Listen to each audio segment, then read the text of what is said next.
Hello aspirants. आज हम समझेंगे कि जो ये एग्ज़ाम है हमारा यूपीएससी, इसके कितने स्टेप्स होते हैं और इस एग्ज़ाम को कैसे क्लियर करते हैं। तो चलिए स्टार्ट करते हैं। देखिए, जो हमारा एग्ज़ाम है, it is divided into 3 rounds. Round 1, round 2, round 3। Round 1 में आता है प्रीलिम्स, राउंड 2 में आता है मेंस, राउंड 3 में आता है इंटरव्यू। ठीक है? तो चलिए पहले पहले हम प्रीलिम्स के बारे में बात करते हैं। ठीक है? देखिए, जो हमारा प्रीलिम्स एग्ज़ाम होता है, उसमें एक दिन में 2 एग्ज़ाम हो कंडक्ट होते हैं। That is GS and second is CSAT. ठीक है? जो जीएस होता है वो 200 मार्क्स का होता है, 2 घंटे मिलते हैं और कितने नंबर ऑफ क्वेश्चंस आते हैं इसके अंदर? 100 क्वेश्चंस आते हैं। ठीक है? जो हमारा सीसैट होता है वो भी 2 घंटे का होता है। इसमें कितने क्वेश्चंस आते हैं? 80 क्वेश्चंस आते हैं। ओके? 100 क्वेश्चंस का मतलब है कि एक क्वेश्चन 2 मार्क्स का होता है। 80 क्वेश्चंस का मतलब है कि एक क्वेश्चन 2.5 मार्क्स का होता है। ओके? अब देखिए, जो हमारी कट ऑफ लगती है इस एग्जाम की प्रीलिम्स की, वो खाली इस एग्जाम के बेसिस पे लगती है जीएस के। क्यों? क्योंकि जो सी सेट का एग्जाम होता है, ये होता है क्वालिफाइंग नेचर का। क्वालिफाइंग नेचर का मतलब क्या होता है कि आउट ऑफ 200 इसके अंदर हमें लेके आने हैं सिर्फ और सिर्फ 33%। 33% मीन्स 66 मार्क्स। ठीक है? अब सपोज देखिए, अगर आपने ये कट ऑफ में जीएस का कट ऑफ आपने क्लियर कर ली, बट आपके सी सेट में आपके 66 से कम मार्क्स आए हैं, देन व्हाट? तो आपका प्रीलिम्स क्लियर नहीं माना जाएगा। ठीक है? अब देखिए, इन दोनों एग्जाम्स में नेगेटिव मार्किंग भी होती है। ये मैं आपको बता देती हूँ पहले ही। ठीक है? अब देखिए, जो जीएस का एग्जाम है उसमें कौन कौन सब्जेक्ट्स इंक्लूड होते हैं। देखिए, इसमें history, geography, polity, economics, environment, current affair मतलब पिछले 1.5 2 साल के जितने करंट अफेयर, सारे करंट अफेयर्स एटसेट्रा है ना। इसमें जैसे करंट अफेयर्स में इंटरनेशनल रिलेशंस हो गया। ठीक है? और साइंस एंड टेक हो गया, और डिफेंस हो गया। मतलब सारे करंट अफेयर्स जितने भी पिछले 1.5 2 3 साल में इंक्लूडेड होते हैं, सारे आते हैं। ठीक है? अब जो सी सेट होता है, उसमें क्या क्या आता है? उसमें आरसीज आती है, यानी रीडिंग कॉम्प्रिहेंशंस आते हैं। क्वांट आती है। क्वांट में होता है नंबर सिस्टम हो गया, फ्रैक्शन हो गया, time and work, time and distance, ये वाली क्वांट जो होती है। ठीक है? रीजनिंग हो गया। ठीक है? And data interpretation. ठीक है? तो ये सब इसमें आते हैं। अब देखिए, मैं आपको एक बात बताना चाहती हूँ। जो प्रीलिम्स होता है, ये सिर्फ और सिर्फ मेंस तक पहुंचने का एक रास्ता है। मतलब क्या है इसका? इसका मतलब ये है, जो एट लास्ट बिल्कुल 1 साल के बाद जो फाइनल लिस्ट आती है, उसमें प्रीलिम्स के मार्क्स इंक्लूडेड नहीं होते हैं। ठीक है? ये जस्ट आपको क्लियर करना होता है मेंस तक पहुंचने के लिए। ठीक है? इट मतलब मैं दोबारा रिपीट कर देती हूँ। उसका मतलब जो प्रीलिम्स का जो, जैसे मान लीजिए सपोज आपने कट ऑफ क्लियर कर ली, you are qualified for mains. इसके टोटल मार्क्स आपके लास्ट कट ऑफ में इंक्लूड नहीं होते हैं। आई होप आपको इतना समझ में आ गया होगा। ठीक है? अब देखिए, अब हम बात करेंगे मेंस की। चलिए ठीक है, आपने आपने प्रीलिम्स क्लियर कर लिया, कंग्रेचुलेशंस। ओके? अब मेंस पे पहुंचते हैं। मेंस में क्या होता है? देखिए, टोटल होता है मेंस आपका 1750 मार्क्स का पेपर। ठीक है? और ये एग्जाम जो है, ये इसके अंदर 9 एग्जाम्स होते हैं, 9 पेपर होते हैं। पेपर ए, पेपर बी, ऐसे GS paper 1, GS paper 2, GS paper 3, GS paper 4 and optional का पेपर 1 एंड उसी ऑप्शनल का पेपर 2। ठीक है? अब देखिए, जो पेपर ए और पेपर बी है, ये होता है क्वालिफाइंग नेचर का। क्वालिफाइंग नेचर मतलब कि इसके मार्क्स भी टोटल मार्क्स के अंदर इंक्लूड नहीं होते हैं। पेपर ए में कौन सा एग्जाम होता है हमारा? कंपलसरी इंडियन लैंग्वेज का एग्जाम होता है। जो भी सब्जेक्ट्स, जो भी लैंग्वेज शेड्यूल 8 में इंक्लूडेड होती है, वो इसके अंदर आती है। जैसे मैंने अपने इंडियन लैंग्वेज में हिंदी चूज की थी। ठीक है? You can pick Gujarati and Odia, जो भी 8 शेड्यूल में है लैंग्वेज, जो भी आपकी इंडियन लैंग्वेज है, जिसमें भी आप कंफर्टेबल हैं, यू कैन पिक दैट। ठीक है? और जो पेपर बी होता है, दैट इज इंग्लिश। ये होता है मैंडेटरी एग्जाम का, मतलब मैंडेटरी पेपर। ठीक है? अब देखिए, ये दोनों पेपर 300 300 मार्क्स के होते हैं।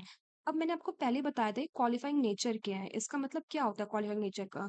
मतलब आपको 300 में से इसका 25% यानी आपका 75 मार्क्स आपको लेके आने हैं पेपर ए में, और 75 मार्क्स आपको लेके आना है पेपर बी में। ठीक है? अगर आपके 75 से कम आए इन दोनों एग्जाम के अंदर, मतलब इंडिविजुअली, तो आपका मेंस क्लियर नहीं माना जाएगा। तो आपको इसको क्वालिफाई करना मैंडेटरी है। ठीक है? अब देखिए, फिर थर्ड एग्जाम कौन सा होता है? फिर होता है इसमें एसए। एसए में क्या होता है? देखिए, एसए में सेक्शन, इसके दो सेक्शंस आते हैं, सेक्शन ए और सेक्शन बी। सेक्शन ए में 4 टॉपिक्स होते हैं, सेक्शन बी में भी 4 टॉपिक्स होते हैं। इसमें से आपको एक टॉपिक चूज करना होता है, इसमें से भी आपको एक टॉपिक चूज करना होता है। ठीक है? ये एक टॉपिक 125 मार्क्स का होता है, ये टॉपिक 125 मार्क्स का होता है। इन टोटल ये हो गया 250 मार्क्स का। ठीक है? ये हो गया एस्थेटिक एग्जाम। ठीक है? आपको इन शॉर्ट इसमें दो एक्स्ट्रा लिखने होते हैं, 125 each. In total it makes 250 marks. और ये क्वालिफाइंग नेचर का नहीं है, इसके इन टोटल मार्क्स जुड़ते हैं इन 1750 के अंदर। ठीक है? अब देखिए, ऐसे हो गया। अब जीएस पेपर 1, जीएस पेपर 2 एक ही दिन कंडक्ट होता है। हाँ, मैं आपको एक चीज और बता दूं, जैसे पेपर ए और पेपर बी एक ही दिन कंडक्ट होता है। ये होगा मॉर्निंग शिफ्ट में, ये होगा इवनिंग शिफ्ट में। ठीक है? फिर सेकंड डे 2 में आपका होता है ऐसे का एग्जाम। अब हम बात करेंगे जीएस पेपर 1 की।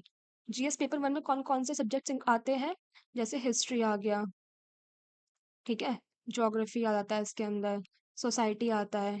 हिस्ट्री में भी इसमें ancient, medieval, art and culture, modern, post modern, इन और वर्ल्ड हिस्ट्री, ये सारी हिस्ट्री आती है उसके अंदर। ज्योग्राफी आ गया, सोसाइटी आ गया। ठीक है? कितने मार्क्स का होता है? 250 मार्क्स का। कितने घंटे मिलते हैं? 3 आवर्स। एक सेकेंड, मैं आपको टाइम भी बता दूं। इन सारे एग्जाम्स में आपको 3-3 घंटे मिलेंगे। पेपर ए, बी, ऐसे सब में 3-3 घंटे अलॉट होते हैं आपको। ठीक है? फिर जीएस पेपर 2 में आ जाते हैं। जीएस पेपर 2 में कौन कौन सब्जेक्ट इंक्लूड होते हैं? जैसे पॉलिटी हो जाता है इसके अंदर इंक्लूड। ठीक है? गवर्नेंस हो जाता है, इंटरनेशनल रिलेशंस हो जाते हैं, ये सब्जेक्ट्स हैं। ठीक है? ये भी 250 मार्क्स का होता है, और 3 आवर्स इसमें भी अलॉट होते हैं। और जीएस पेपर 1, जीएस पेपर 2 एक ही दिन होता है। ठीक है? मॉर्निंग शिफ्ट और इवनिंग शिफ्ट। ठीक है? आपका डे 3 कंप्लीट हो गया। अब देखिए, जीएस पेपर 3 पे आते हैं हम लोग। ये भी 250 मार्क्स का होता है। ठीक है? इसमें कौन कौन सब्जेक्ट्स आते हैं? जैसे इसमें आ गया इकोनॉमिक्स आ गया, इन्वायरमेंट आ गया इसके अंदर, साइंस एंड टेक आ गया, इंटरनल सिक्योरिटी आ गया, डिफेंस आ गया, एटसेट्रा। जो ये वाले टॉपिक्स होते हैं, ये आता है GS paper 3। You can check the syllabus. इनका सिलेबस मतलब अवेलेबल है ऑनलाइन, आप चेक कर सकते हैं। ठीक है? फिर जीएस पेपर 4 होता है। ये कौन सा एग्जाम होता है? ये होता है हमारा एथिक्स का एग्जाम। ठीक है? और ये भी एक ही दिन कंडक्ट होते हैं, डे 4 पे। ठीक है? मॉर्निंग शिफ्ट और इवनिंग शिफ्ट। ठीक है? देखिए, 5 दिन का एग्जाम होता है। पेपर ए, पेपर बी हो गया हमारा डे 1। फिर ऐसे एक दिन होता है डे 2। फिर GS paper 1, GS paper 2 day 3, GS paper 3, GS paper 4 day 4। अब आएगा हमारा ऑप्शनल। अब देखिए, आपको ऑप्शनल ना खुद चूज करना होता है। जैसे मेरा ऑप्शनल था sociology. You can pick any optional, इसकी पूरी लिस्ट अवेलेबल होती है। आप उस लिस्ट में से कोई भी एक अपना ऑप्शनल चूज कर सकते हैं। जैसे sociology, anthropology, public administration, political science, international relation, geography, history, etcetera etcetera, mathematics, बहुत सारे सब्जेक्ट्स उसमें होते हैं। आप कोई भी चूज कर सकते हैं उसके अंदर। It is your own choice. ये आपकी खुद की चॉइस होती है। आपको सिर्फ एक ही ऑप्शन चूज करना है, उसका पेपर 1 होगा और पेपर 2 होगा उसका, एक ही ऑप्शनल का। दो ऑप्शन चूज नहीं करने, एक ही ऑप्शनल चूज करना है। उसी के ही दो एग्जाम होते हैं। और आप चेक कर सकते हैं सिलेबस, उसमें पेपर 1 में अलग सिलेबस होता है उसका, पेपर 2 का उसका अलग सिलेबस होता है, और ऑप्शन एक ही होता है। ठीक है? ये भी 250 मार्क्स का होता है, ये भी 250 मार्क्स का होता है। 3-3 घंटे अलॉट होते हैं। और ये हो गया आपका डे 5 का पूरा वो। ठीक है? अब देखिए, अगर मेंस हमारा 750 मार्क्स का है, तो इसमें कौन कौन से 750 मार्क्स में कौन कौन से एग्जाम आए? ऐसे आ गया GS paper 1, GS paper 2, GS paper 3, GS paper 4, option paper 1, option paper 2। ये सब मिला के बनाते हैं आपके 1750 मार्क्स। ठीक है? पेपर ए और पेपर बी क्या हो गया आपका? क्वालिफाइंग नेचर, जिसमें आपको चाहिए 75 मार्क्स आउट ऑफ 300।